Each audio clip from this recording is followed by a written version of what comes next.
ஜெயிக்க வேண்டிய மேட்ச் உன்னால தானே தோத்தோம். நோ நான் என்ன பண்ண? டேய் நீ தானே காரணம். நீ தானே அவன் விக்கெட் எடுத்த.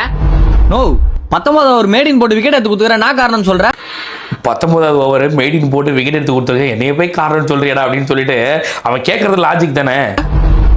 டேய் அம்மா டோக்கஸ் தான் அவன் விக்கெட் எடுத்துற. பின்னாடி 3 6 வச்சு மேட்சை வின் பண்ணிட்டான். நோ 6 பாலுக்கு 20 ரன் நித்த தருவான் அவனுக்கு. இவன் போலரா இவன்? டேய் சும்மா காரணம் சொல்லுங்கடா. நீ தானே காரணம். பவுலிங் போட தெரியலனா ஒத்துறானுல பேர். இல்ல ஒரே விஷயம் தான், 6 பால்ல 20 ரன் கொடுத்தவன விட்டாப்ல சரியா. ஆனா இங்க மெய்டின் ஓவர் போட்டவனை பிடிச்சி இந்த கேள்வி கேட்கறாங்க. நல்லா காரணம் மட்டும் சொல்றாங்க. போன மேட்ச் தொத்துக்கு அவன் தான் காரணம். நோ போன மேட்ச் நானா என்ன பண்ணேன்? ஏங்க 20 பாலுக்கு 50 ரன் அடிச்சு கொடுத்து வந்திருக்காங்க, ஆனா அவனை போய் குறை சொல்றான் பாருங்க இவன். டேய் நீ எதுக்கு அவுட் ஆன? நோ 20 பாலுக்கு 50 ரன் அடிச்சு கொடுத்துட்டு வந்துக்கிறேன். மீதி 8 பேட்ஸ்மேன் என்ன பண்ணீங்க? டேய் நீ பேட்ஸ் பண்ணடா. நீ எதுக்கு அவுட் ஆன? நீ பொறுமையா நின்னாடி தான் மேட்ச் பண்ணிருக்கல. ஏன் போன பெட் மேட்ச் சொத்துமே அது காரணமா வந்தா? அந்த மேட்ச் நானா பண்ண நானு? டேய் உன்னை சிக்கடிக்கிறது எத்தனை ட்ரெஸ் சொல்லிக்கிறேன். எப்பவுமே வந்து சிக்க அடிப்பான். நீ எனக்கு சிக்கச்சல ஆனதெல்லாம் நீ தோத்தோம். இப்ப 10 மேட்ச் தோக்க போறதுக்கு காரணமா வந்தா? நோ இன்னும் மேட்சே இல்லையாண்ணா? டேய் உன்னை டிஷர்ட் போட்டு வரதுல எத்தனை ட்ரெஸ் சொல்லிக்கிறேன். இந்த டிஷர்ட் போட்டுல இந்த மேட்ச் கண்டிப்பா தோத்துருண்டா. ஏங்க ஒரு காரணம் சொல்லலாம், அதுக்கு டிஷர்ட்டுக்கு இல்லாம காரணம் சொல்லுவாங்க. நல்லா ஆளி மூஞ்சியம் பாரு.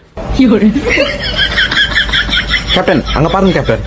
டிஷர்ட் இல்லாம கிரவுண்ட்லயே போறல, இதுக்கப்புறம் எல்லா மேட்ச் தோத்துருண்டா.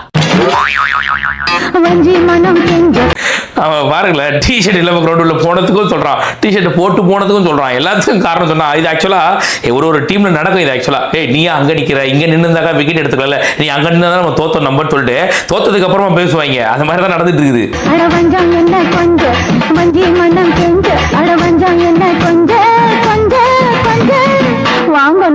இன்னைக்கு இவர்கள் வைக்கக்கூடிய விமர்சனம், உதயநிதி மீது வைக்கக்கூடிய விமர்சனம் வாரிசு அரசியல் அப்படிங்கறத தாண்டி அவர் செஞ்ச விஷயங்கள்ல ஏதாவது குறை உங்களால சொல்ல முடியுதா? இல்ல அவர் செஞ்ச சாதனைகளை இவங்க ஏதாவது வந்து குறை சொல்ல முடியுதா? அப்ப எந்த அளவுக்கு மேலோட்டம் நீட் கேன்சல் பண்றேன்னு சொன்னாங்க. நீட் கேன்சல் பண்றேன்னு சொன்னாங்க. அசையாத மரம் ஒன்றே உயிர்ந்தது கீழே.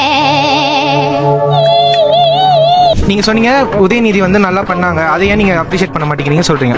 ஆனா எடுத்தவனே எப்படி வந்து டெப்யூட்டி சிஎம் கொடுத்தாங்க? கரெக்ட்டா கேக்குறாப்ல பாரு. உங்க டிஎம்கேல வேற சீனியர்ஸே இல்லையா? அது கட்சிக்குள்ள எடுக்க டோன்ட் தே டிசர்வ் தட்.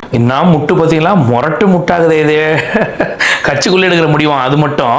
ஆனா மத்தபடி வந்து உதயநிதிக்கு எல்லாம் வாயா வந்துருவாங்களாமா இவங்க. அதுக்கு கிளிப் பாருங்க, அதுதான் செம்ம ஆசமா இருக்கும். மண்டைய வச்சு அண்டை குடு. இப்போ டைரக்டா ஸ்டாலினுக்கு அடுத்து உதயநிதி வரணும் யார் சொல்றா? யாரா இருக்கணும்? What is that? கட்சிக்குள்ள எடுக்கக்கூடிய முடிவு அது கட்சிக்குள்ள இருக்கிறவங்க எடுக்கறாங்க. கட்சி வந்து ஃபேமிலி எழுதி கொடுத்துட்டாங்களா? சூப்பர். எழுதி கொடுத்துட்டாங்களா? ஏய் ஏனா அழுகுற? ஏய் ஏன் அழுதுக்கு இருக்க நீ? டேய் அழுகாதடா.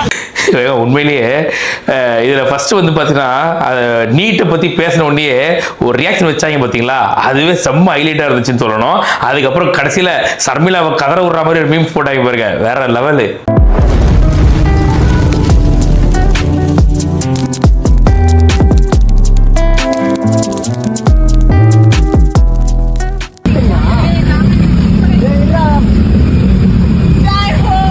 தாய்லாந்து நினைக்கிறேன்.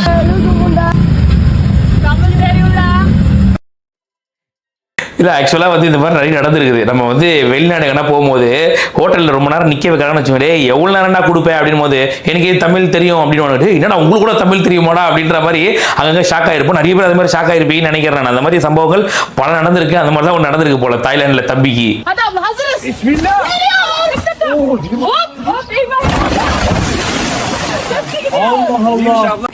என்ன இது முதல்ல தேவையா? அதமா வெயிட்ட பாத்தீங்களா இல்லையா? இது தேவையா? இவங்க கையில பிடிப்பாங்களாமா? ஒரு பாலத்தையே உடைச்சிருச்சுங்க. எனக்கு தெரிஞ்ச அது திராவிட மாடல் ஆட்சியில கட்டின பாலம்னு நினைக்கிறேன். அதான் சுக்குனூரா உடைஞ்சு கிடக்கு. நக்கல்யா அவனுக்கு.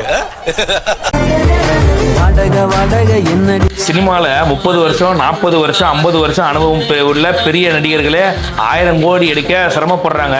உங்க கும்பல் கிட்ட மட்டும் எப்படி சேட்டை அசால்ட்டா பாகுபலி ரெக்கார்டு, புஷ்பா ரெக்கார்டு, தங்கலான் ரெக்கார்டே முடிக்க ஆக்சுவலாக இது உண்மை. எப்படின்னா இப்போ சினிமாவில் ரொம்ப வருஷம் அனுபவம் உள்ளவங்க இருப்பாங்க. சிவாஜி எடுத்துக்கோங்க, எம்ஜிஆர் எடுத்துக்கோங்க, அது மாதிரி நிறைய பேர், தளபதி எடுத்துக்கோங்க. இவங்கெல்லாம் கூட பார்த்தீங்கன்னாக்கா பெரிய அளவில் வெறும் சம்பளம் மட்டும்தான் வாங்கிட்டு வருவாங்களே தவிர ப்ரொடக்ஷன்லாம் வச்சு பயங்கரமாக அப்படியே பவுஸெல்லாம் கிடையாது. ஆனால் ரெட் ஜெயிண்ட்டு இந்த மாதிரிலாம் எடுத்துக்கோங்களேன், சினிமா அனுபவமே இல்லாதவங்க இதில் சம்பாதிக்கிறாங்கன்ற ஒரு விஷயம் இருக்கு இல்லையா, கூர்ந்து கவனிக்க வேண்டிய ஒரு விஷயம். நான் அறிவாளியாக இருப்பதன் காரணமாகத்தான் நான் தாவேகாவில் இருக்கவில்லை, நான் நாம் தமிழர் கட்சியில் இருக்கவில்லை, நான் அதிமுகவில் இருக்கவில்லை, நான் பாஜகவில் இருக்கவில்லை.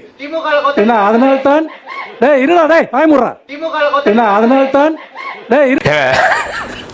அவர் அறிவாளியா இருக்கிறதால தான் தாவேகாவில் இல்லையா, அதிமுகவில் இல்லையா, பாஜகவில் இல்லையா, அப்ப திமுகவில் இல்லைன்னு சொல்லியிருக்கணும்ல. அப்படி சொல்லாம இருந்தா என்ன அர்த்தம்? அப்ப கீழே இருக்கவங்க கத்தல ஏதாவது தப்பு இருக்கு. சரி, கீழே இருக்கவங்க கத்தனா பரவாயில்ல, இவர் எதுக்கு அங்க ரொம்ப ரியாக்ட் டென்ஷன் ஆகிறாப்ல? அந்த டென்ஷனா கூட கட்டுப்படுத்த முடியாம ஒருத்தர் இருக்காரு, இவர் பயங்கர அறிவாளியாமா.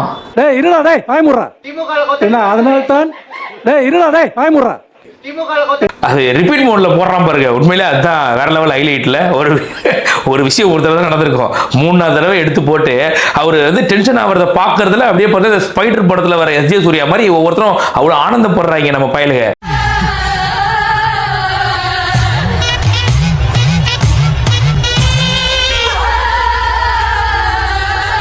என்ன அதனால்தான் இருடா டேய் வாய்முறா சார் வேண்டாம்.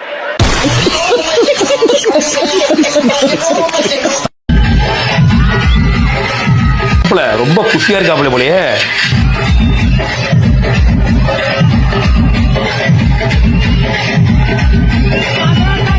மாப்பிள்ளைக்கு அவ்வளவு வெறி 90s கிட்ஸா இருப்பாரோ?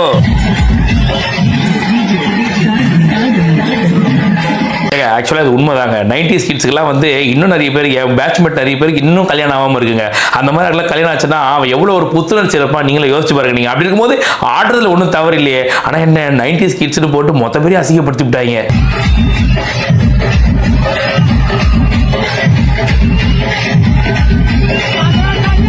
அவ்வளவு வெறி மாப்பிளைக்கு.